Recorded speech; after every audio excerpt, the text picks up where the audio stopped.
what I think is going to happen here, kind of like what you saw to that Bitcoin in the 19 cycle, I think we dump down into things like Mountain Man. We're going to put in some sort of bottom, heading into that election. And it's going to feel as though, okay, that was the bottom. Then they're going to, like I showed you on that Dow chart, maybe they have a nice counter trend rally. And then there's going to be some sort of manufactured crisis there in the first quarter of next year. And of course, they're going to be calling for impeachment and, throw the bum out and all that, blah, blah, blah. But it absolutely destroys everybody. And this ultimately is our bottom in the crypto market. Call me crazy, but that's kind of what I'm thinking here right now.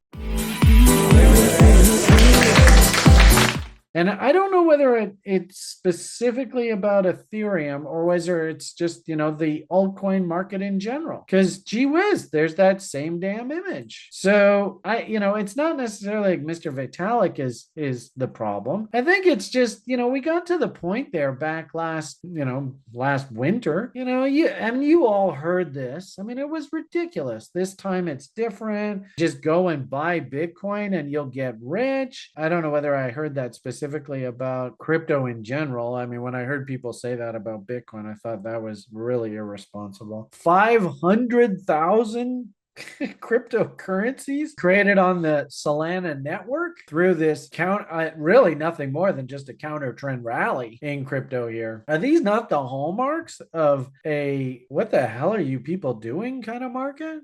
Sure, it sure feels like it to me. I might also argue too, just sprinkle in this is a commodity proxy. Is there other types of commodity proxies out there in the world that actually kind of look like this? The sort of fear, greed, bubble cycle that we often talk about in the crypto space. I actually did publish it, sort of claiming that the Canadian real estate market looks a heck of a lot like this. I think it's much, much bigger time frame. I would definitely say there's a bubble in the Canadian real estate market, but it's a slow moving train wreck. But I would say, if anything, the one good part about crypto is it moves at lightning speed. The one bad part about crypto, though, is it moves at lightning speed. And a lot of these kids that get involved in this don't realize how volatile this shit is. So I really don't think that there's anything to get too excited about here on the bull side until, ironically enough, until these charts actually start looking like this again, right? And that's sort of your saucer bottom kind of talk.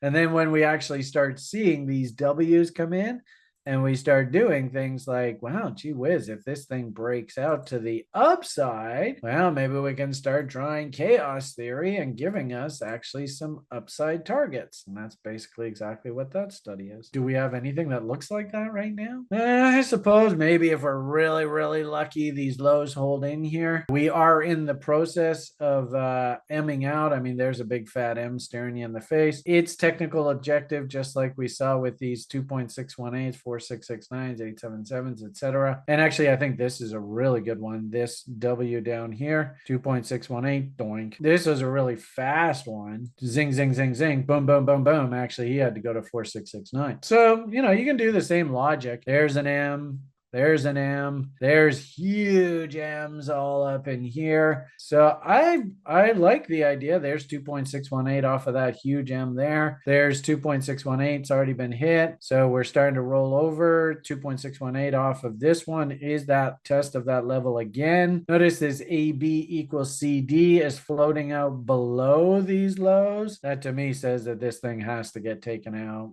We'll see. Nothing is ever guaranteed in this business, but I've played harmonics long enough. I would be shocked if this wasn't traded too. Good old 61.8 Mountain Man's just sitting there floating around. Of course, we always say, if you want to try and find a bottom in the market, look left. So you can see they took the market down into these lows on this event, then counter trend rallied it, then broke through these lows. So that's off the table. Look left. So they took the market down into these lows and then bottomed it. Then they've M'd out. So here we are back testing these lows, and if we take them out, well, the next key lows are all down in this area here. And there's that 4669 just floating there, and there's a 4669 sitting there, and there's the 2.618 off of the entire range. So as you can see, we posted, or at least I posted months ago. I've been showing you this chart forever. Now a lot of confluence down in this area. So if I was thinking, where should I be looking for support? Should be down in this area. So let's see how we act off of this 2.618. If we're we're lucky, we get some sort of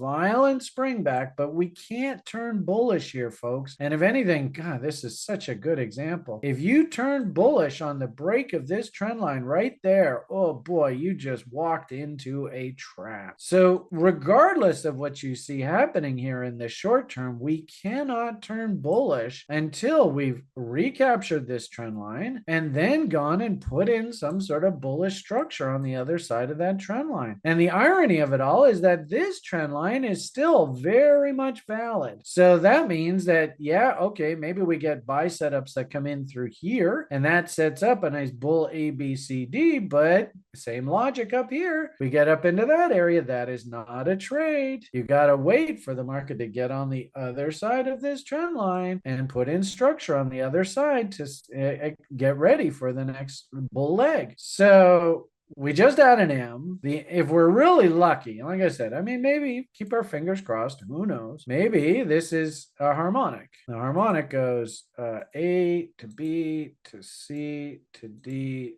to X. I do A, B, C, Ds all the time. Anyway, it's X to A to B to C to D.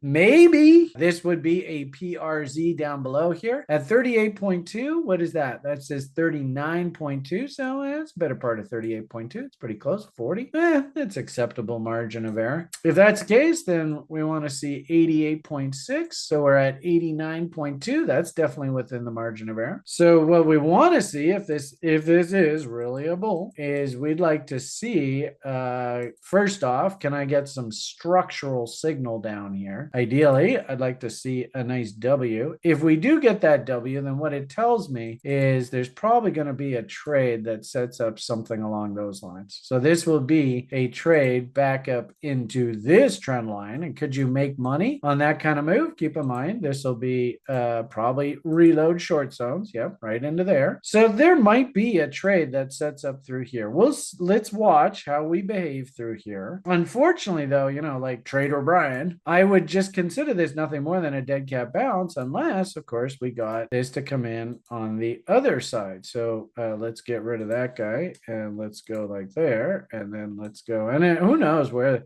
I mean, the sad thing is if we just spike straight back up into moving average resistance, then I would expect that that's going to set up another sell setup over here. So if anything, what you'd prefer to see is, can we please just calm down here? Just quietly put in some sort of bullish structure, and maybe we get something like that sets up a cute little trade there for this move up into this trend line test. And then same sort of logic, if we can put in some sort of consolidation at that trend line test, then that sets up an AB equals CD for our anticipated move up top here, something like that. Lots of work to do ahead.